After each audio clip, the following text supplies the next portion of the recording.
ఒక త్రాగుబోతు తన కుటుంబం మొత్తాన్ని శాపంలోకి నెట్టేస్తున్నాడు.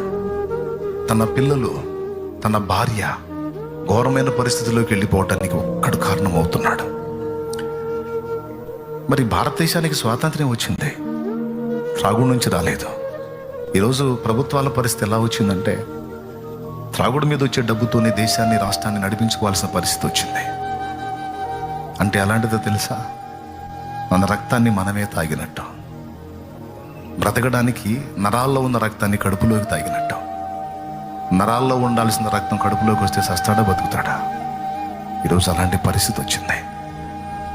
ఇది శాపం కదా. బంధకాల్లోంచి ఎక్కడ విడుదల పొందాం? నిజంగా ఎక్కడ మనకు స్వేచ్ఛ వచ్చింది?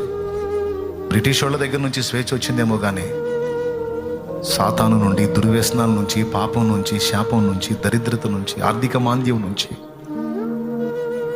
మన దేశానికి ఇంకా స్వతంత్రం రాలేదు. దానికోసం మనమేం చేయాలి? మనం కూడా